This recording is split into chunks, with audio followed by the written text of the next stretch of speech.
she'll take the bulk of the time. Anyway, I wanted to tell you that I started working on a hay baler like this when I was 8 years old. We worked 12 to 14 hours a day, all summer long. I made enough money that a lot of the WPA guys, you guys probably know Works Products Nutrition that Grandpa? they created for trying to get us out of the depression. Yes, ma'am. So the ones that are in AP, they have studied the Great Depression and World War II with me. But the ones who are not in my class, they haven't gotten there yet. So you might need to explain a little bit what that is, because if they're not in my class, they don't know what those things are. They are still, where did you guys leave off? Where are you guys in history? We're at Morgan and Rockefeller. Okay, so they're in the Industrial Revolution still. So they're back early 1900s. Well, in any case, the thing that happened to me, my father, when I was 8 years old, decided it was time for me to start earning my living. Now, you guys are going to have a little difficulty believing that. And I had 3 brothers. Each of them were 9 years apart. So when I was 17, and my next younger brother was 8, I said it's time for him to take over my job on hay baler. My dad says he is way too young. He argued that for years. Finally, after it was too late to matter, my sister found in her diary. But I told my dad, I said it's so easy to know because I bought my bicycle when I was 8 years old with my first year's income. And back then, you know, bikes were expensive. I bought the very best, Excelsior. That's what it was then. I don't think it was even been made for many years since then. But anyhow, the next year, I bought my cornet and got in the band. And it was a little difficult because the band was in junior high. I was still in the 4th grade. But I wanted to be in the band. The band leader lived across the street from us. And I started taking cornet lessons from him. He says, man, you're good enough to get in the band. So I told my teacher I needed to be released for band. And it was a little difficult to convince everybody that was okay, but that's what happened. So, until I got into junior high when there was band, I was always being released out of elementary school for an hour to play band. So anyway, that's a bit about my beginning, and as I tell you, it was really an experience and a half because the baler we had wasn't quite like this. It was mounted to the frame of a truck, and it was bolted to the truck. And when I was 9 years old, they put 4-inch blocks on the clutch, the brake, and the gas. Back then, those were all metal plates. They weren't like now, you know. Well, first place, most cars don't even have any of those things other than the brakes. But they put blocks on those so I could reach them. And at 9 years old, I was taking the hay baler to the jobs each day. Now, you got to understand, we lived in a very rural area. There wasn't any police. I couldn't have done that otherwise, you know. There was no fire department. It was an interesting situation, and I never did have an accident. The only time was when I was 16 years old. I had hooked up the hay baler behind our big truck and put the bolt through it, and the nut came off, and the bolt bounced up, and the baler went off the road and into the gutter. Well, the gutter was like about 4 feet deep, and my dad was not very happy with me. And I'm telling you these things because you just probably would never even believe that in those days things were quite like that. But they were. At least for me, they were. I don't know about you. Did you do anything exciting back then? She'll tell us later, yes. Anyway, that's what a hay baler looks like, and I'm sure that none of you have seen one for real, have you? The hay balers nowadays put out those great big bales rolled and so on, and these kicked out bales that I could lift. And By the time I was about 12 years old, there wasn't anybody on the crew, and they were all adults all the way along, that could lift the bales as high as I could. I was tall. You wouldn't believe it because I've lost 6 inches. But I was tall at one time. But I've had osteoporosis, broken collarbone, all kinds of problems, and I've shrunk. But anyway, oh, what, you got another baler up there. My baler had a platform, because this was mounted on the back of an old 1/2 ton truck on the front. And on top of the cab, a Ferguson tractor motor was mounted. That provided the power to the hay baler. My job for the first couple of years was to keep the hay out of underneath the hay baler, because as it's going through, all the leaves, so on, go underneath. And if they get into these big planetary, well, you can't even see them on that one. Let's go back to the other one a minute. Now you get to go to this one now. Okay.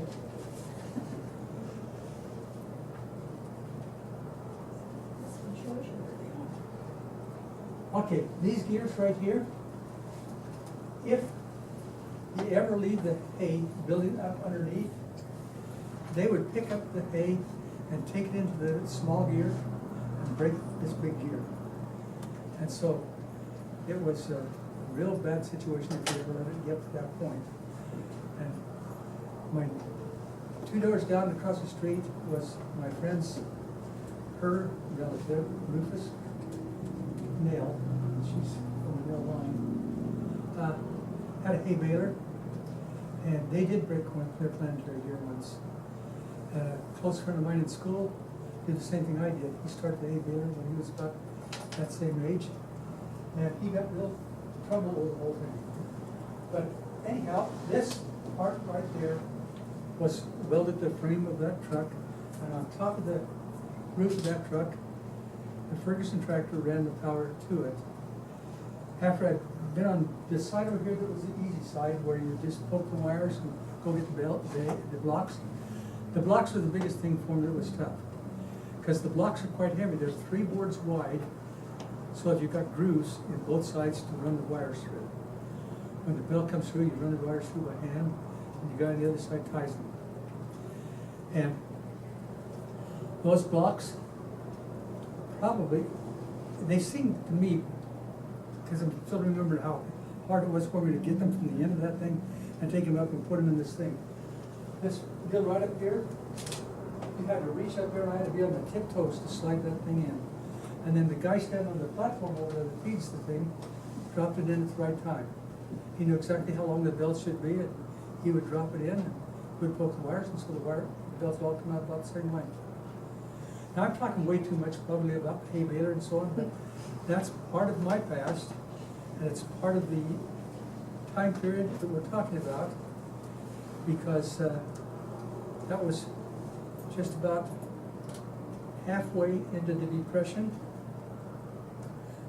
and continued working on a hay baler until we got out of the Depression. But what brought us out of the Depression was World War II.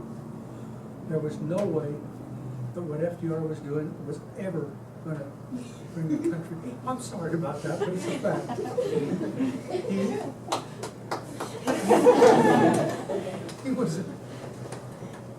He was convinced that if you had WPA, whether it's Public Works project, and CCC, Civilian Conservation Corps projects going on, but you can't take taxpayers' money and pay these guys and expect any growth to take care of the income.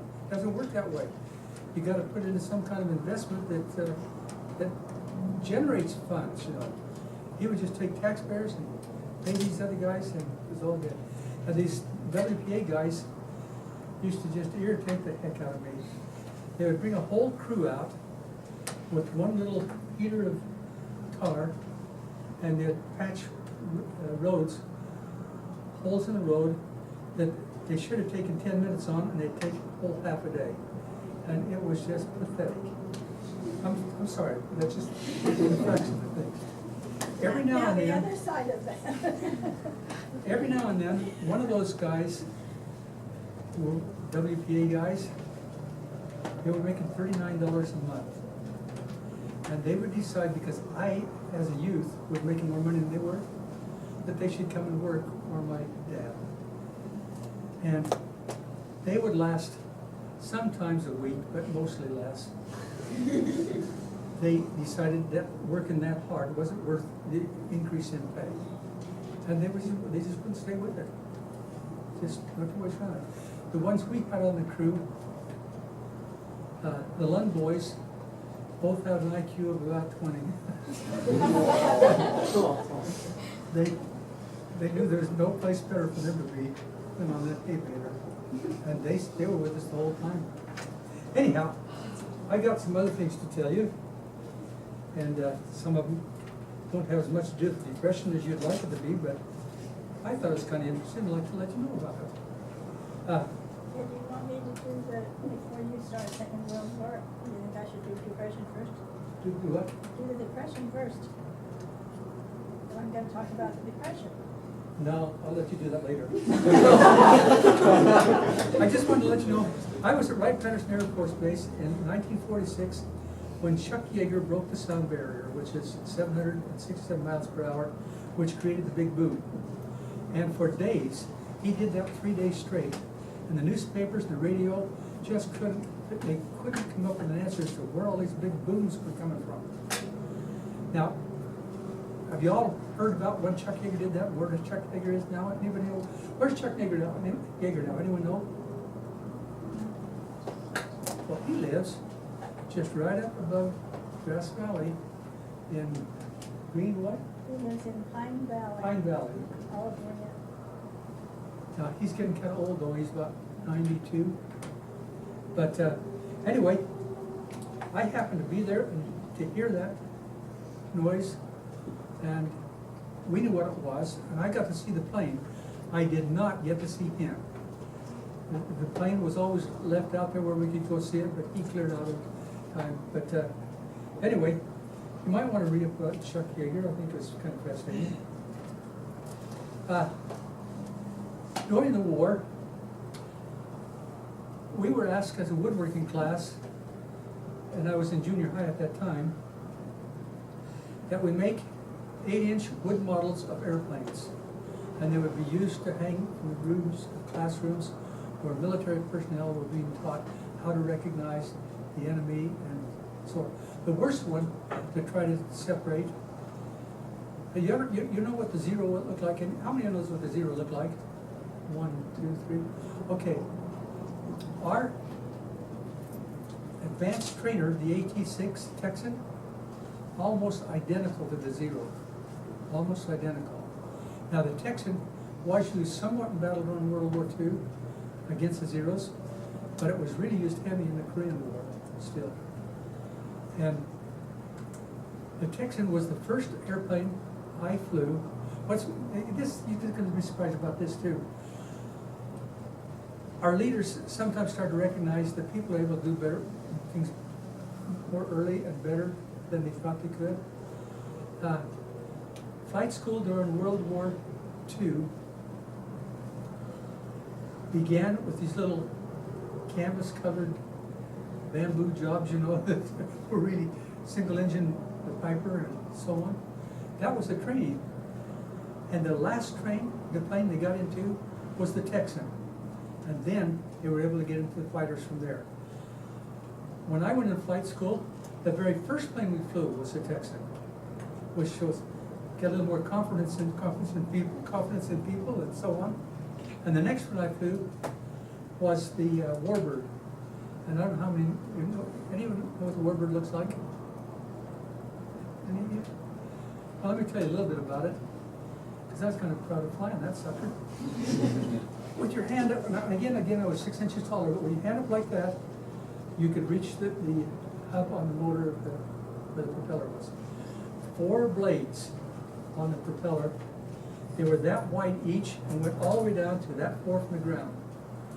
And that dude would fly close to 500 miles an hour. Now, that seems tough, but again, Chuck Yeager, back before that, had already reached 770, so they had better planes. But this was a training plane. And so it was pretty darn fast for the, yes. What kind of engine did they have? It was a radial engine, 16-cylinder, big old radial. Wasn't a Rolls Royce?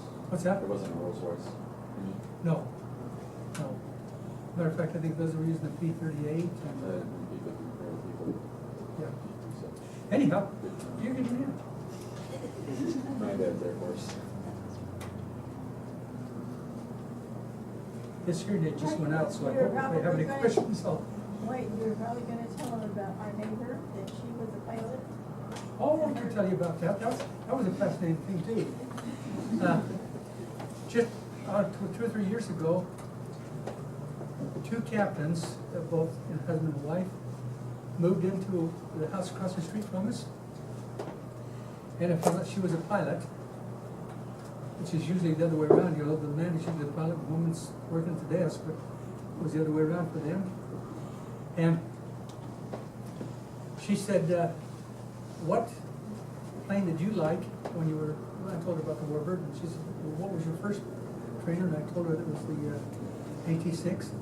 She said, oh, that's what I took, the Texan's what I first went into. I said, no, you didn't, because the class right after me, the very first thing I got in was jets.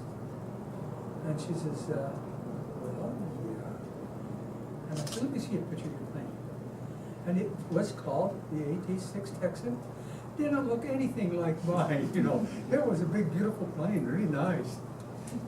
Which I thought was kind of fascinating because we argued for quite a little while. First, I said, you couldn't have been in the Texan. That sucker was retired long before you ever got in flight school. Us old folks know those things, you know. We were around through the whole thing. Anyway, yeah, I don't know whether you're interested in some of these things. I got a bunch of statistics on the Public Works progress and the Civilian Conservation Corps, but I don't know that you're probably all that interested in any of it. Anybody want to hear some of these crazy statistics? Got a couple, okay. Okay. During the Great Depression, President Roosevelt thought he was going to get us out of the trouble with the Public Works project. And in 1935, his appropriation was $4.9 billion to be used on CCC and so on. In today's money, that's $59 billion. His efforts did not work because you can't draw funds from producers and give to non-producers, so I've already told you. The WPA ended June 30th, 1943, and it ended because World War II created a situation where we no longer needed to try to get us out of the Depression. We needed to start building planes and trains and all kinds of good stuff for the war.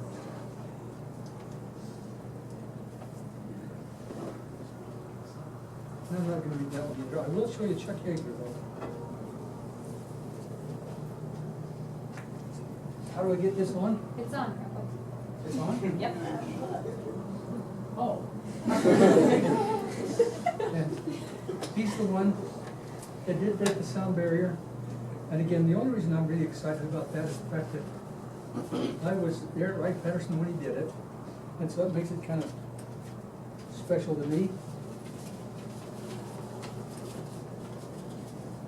Then in my flight training, I went, well, I already told you, I went from the Texan to the Warbird, and I enjoyed flying both of them, and I think I'll turn over my wife. If you have any questions, I'll be happy to try to answer them. Becca's fallen asleep.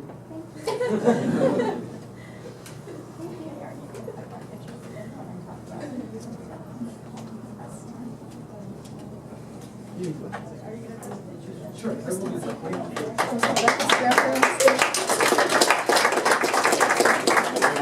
Proof that FDR was a pretty crappy president, so I'll just leave that there, guys. You're so happy.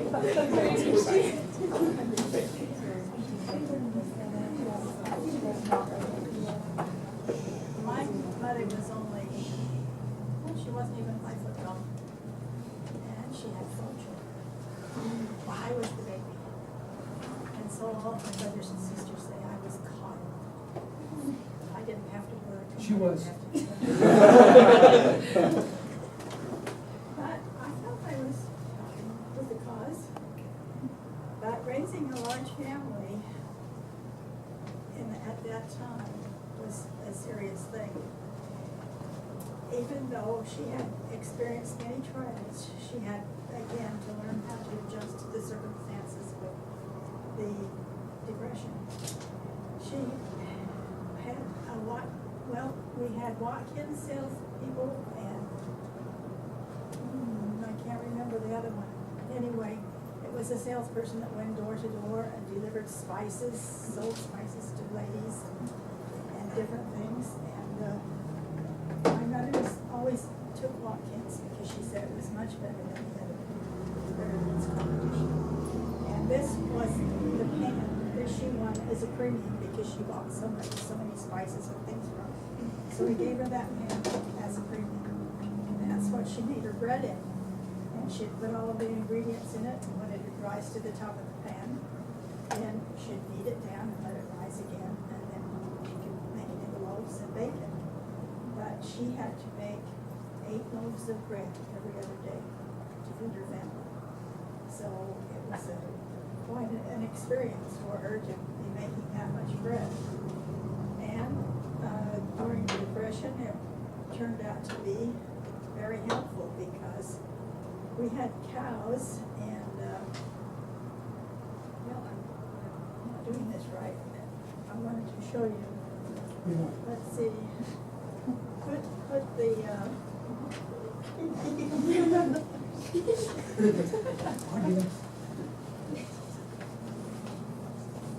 now they're out of order. I want the milk separator.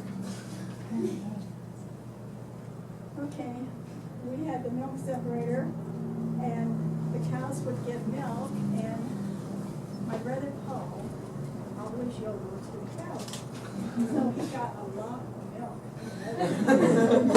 So whenever mother wanted extra milk, she would call the milk, see if she got more. And so then we put the milk through the separator, and it had a bunch of discs right there in that bottom, right under the bowl, where you poured in the milk, and then the discs were right there, and you turned the handle.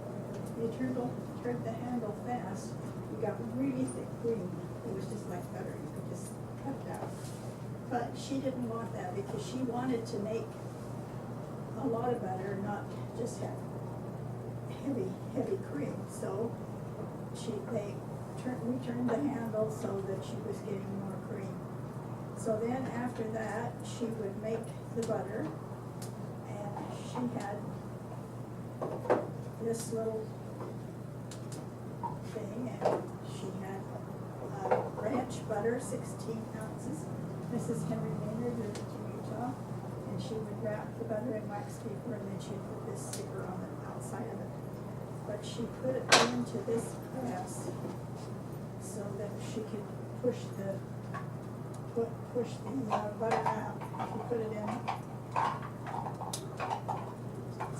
like this, and put your butter in there, then you could push on this and push the butter. I'm gonna make one quick comment on, you talked about turning the handle, and I've turned that handle like many times. But she's talking about turning it faster to get higher cream.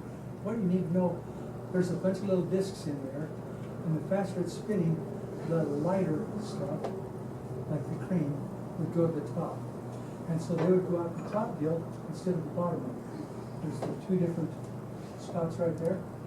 And so the more cream you wanted, if you turn it fast enough, you could get very little cream, but it would be good. Good and good. Now this, if you wanted to make it have butter like this, it has a little cow. Print cow. And this was her stamp that she used to stamp the butter. Her little cards like this. And this is the paddle. You had to work the butter. And when she worked the butter, the milk would come out. And then it would make it, she'd put some herself and it didn't make a nice butter. And this paddle that she did it with was cut out of a tree. My grandfather carved it out of a tree. And so then Mother got her big family. My grandma didn't have a very big family left anymore, so she said, here, you need this more than I do, so she gave this to my mother. So that has been used hundreds of times. So that's the story on butter and how that happened. That happened. Now to make bread, I don't know if you've seen wheat. You know what it looks like. And you have little kernels in there. And here are the little kernels of wheat.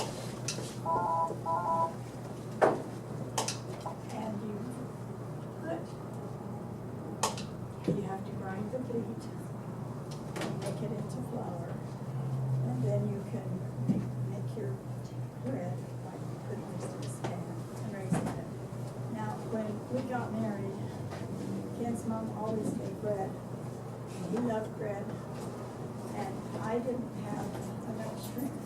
I didn't have big enough muscles to knead the bread right, and it wouldn't raise. And so I just say, I'm not going to do it, I'm not going to do it. So my mother-in-law gave me that bread kneader.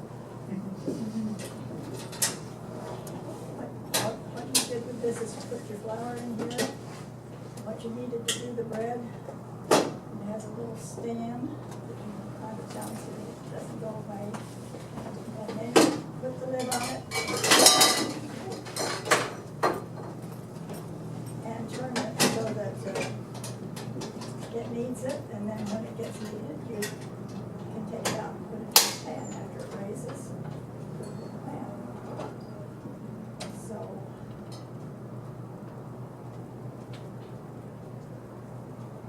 now I don't remember what pictures I had in there. We didn't show them the churn. This was the only churn I could find on the internet, and that didn't look anything like our churn. So I had my husband build, this was our churn, and it was a cute little churn. It was made out of wood, we couldn't find a picture of it.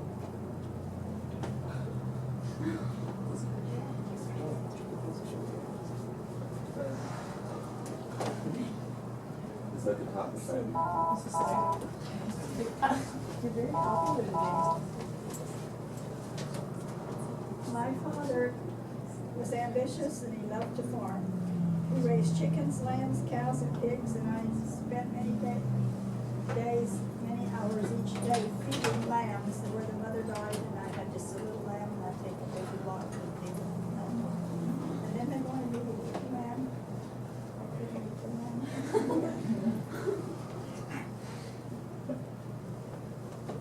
We had a huge vegetable garden.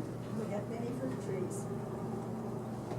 We had a big pit that he called the root cellar, and we put potatoes and parsnips and tomatoes would last for a while, pumpkins, squashes, all of your things like that, into the potato pit, and that would extend their lives so that you would still be eating your harvest in May when it was ready to plant the next crop. So that was great. And he raised sugar beets and spring and fall wheat and potatoes and alfalfa. And because he had a good combination, he was fortunate, as there were always people wanting to have the things that he was raising so he could sell them. We didn't bale the hay for our own use, because if a cow got a little piece of baling wire, and she would have made it before the cow, and you couldn't tell, so my dad said he just was not going to take that. He was not going to do that because he didn't want to lose his cows. So he didn't use that, so we had a big derrick. Is there a picture of the derrick? That is Derek. Where are the pictures?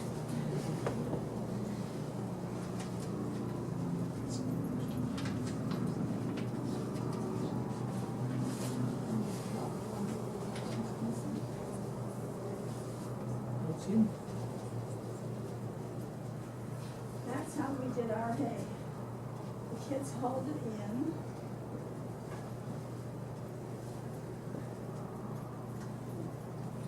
And we had a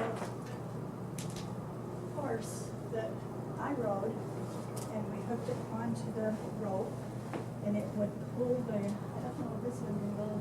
Yeah, that'll work. I don't know if they're with it or not.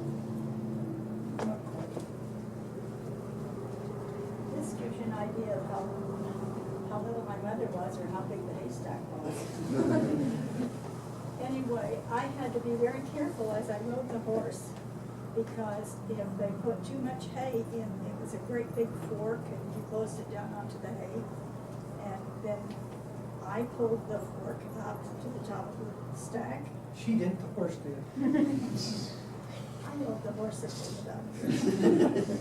And then I'd release it and put it back down. But if it was overweighted, then the derrick would come up off of the ground and tip over. So I had to watch to make sure that the legs of the derrick were always on the ground before I moved on. So that was interesting to do and see and work with. We had fun working on that.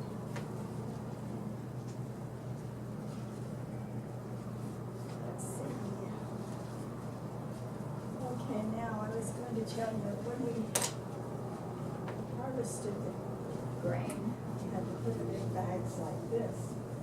This is called the gunny sack, and it'll hold 50 pounds of wheat, and then you can take that to the flour miller, and he will grind it into flour for you. And instead of paying him with money, because we didn't have any money, we paid him with wheat, because he had people that needed wheat that didn't grow their own, so he could sell it to them. So he took pay for grinding the wheat. And they packaged their, now this was pancake mix that they made, and they made special little bags like this. And then they made bigger bags like this. And Mother used to sew dresses for the girls. And if it wasn't an appropriate pattern, why she would make dishcloths out of it. So that was how she got by with dish towels and clothes for the kids.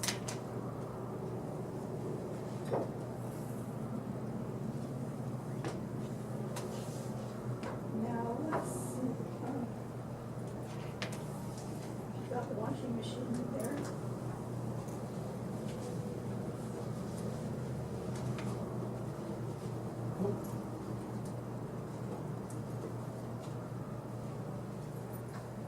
There's the washing machine. Our first washing machine was a square washing machine, but it did not have a wringer, so we had to hand wring all the clothes to get the water out of it. Now put the boiler on. And we had to go out to the well, pump the water, and carry it in. And we had a little house that was just a miniature house of a big house, where we had a stove and we kept the washing machine. And we fill this boiler with water, and she always put lye in it. And that made her clothes come out white. She liked really white clothes. And so all the whites were very white. And when that water would get boiling, then we would pour it into the washing machine and into the rinse tubs. And rinse the tubs. Okay. Now this one right here shows a little bit about the shows the wash house just a little bit. You can see it right here. This was the house and this was the wash house. And that was an advantage in the summertime because you could wash there, but there was a stove in there, so we cooked our meals in there, or canned rouge in the canning in the wash house. And it kept it mostly dry. Cool, sorry. Okay, now this is, the house didn't ever look like this when I lived in it. But that gives you an idea of, it was only a one-bedroom house, and this little part right here was the coal house, where you kept the coal to keep the house warm. And then that, you can see that kind of door right there, that was the cellar, and it was called the fruit cellar. And then right behind it, the tall building, that was the granary. Where after we got grain harvested, he would put it in there to save it. So now, That house had about 6 children in it that time, didn't it? With that stage right there.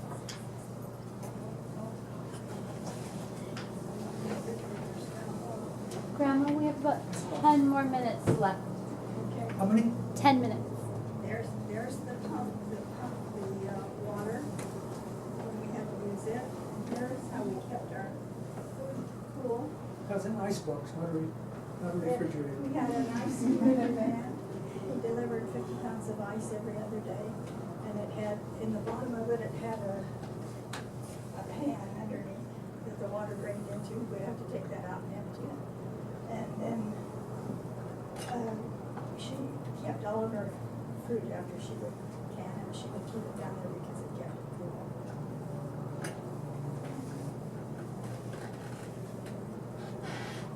Okay. Now she had a soap recipe, and it was 6 pounds of melted grease, 6 pounds of water, cold, and 1 can of lye. And you put the grease first, then you add the water, then you add the lye. Stir on one way with a wooden stick until it starts to thicken. And then you pour it into a granite pan and let it sit until it's cold. And then you can it out into bars.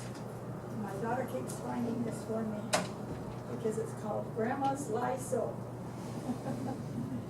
Because you don't get it anymore because you don't have your own grease. But the combination is good.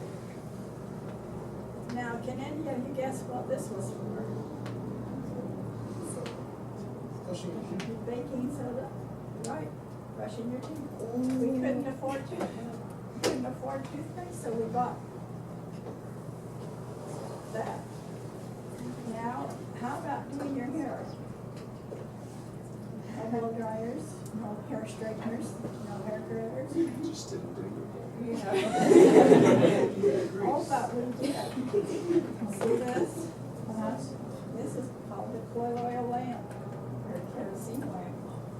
You put kerosene down here, and this part has a wick right there. Here's a question. And then you put the curling iron in the top of it. This would sit on something like that, we couldn't find one. And when it gets hot, then you take it out and roll your hair and pull it up on it. If it's too hot, you smell your hair burning. No, it's too hot. Used to break a lot of hair that way. One day we came to her home and found that the wick had burned down to where it was past where the doors were, and then it dropped into the coil lamp. Down here at the bottom. It was burning inside, and literally just minutes and we would have missed the house. But it was that would have close to blown a up. disaster. She had said, I don't remember that I blew the lamp out. In those days, your electricity wasn't very reliable. You could have electricity one minute and not the next. And she had started it because she didn't have electricity, and then we went away, and they said, we better go back. So we went back.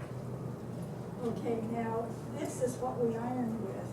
And this is mighty heavy. You put that on the stove and kept it there, and then you had this so that you could put that on it. And here was my little one. I got to iron all the socks and the handkerchiefs. And then these are my little clothespins so that I could wash and hang my clothes out to dry. And I even got to make cookies. And this stove really worked, it was electric, and it was given to me by by my sister that was working, and it was, I had a lot of fun with it. And now I think I better probably switch to, World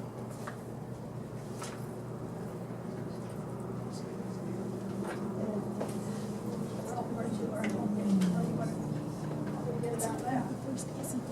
On December the 7th, 1941, I was getting ready to go to church.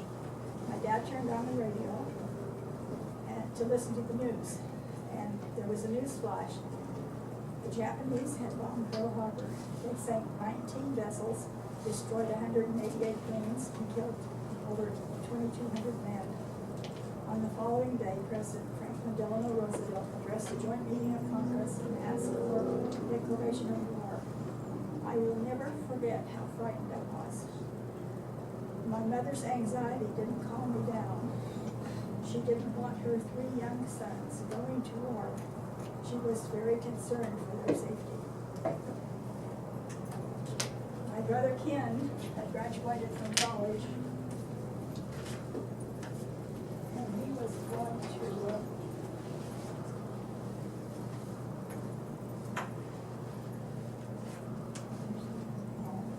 next.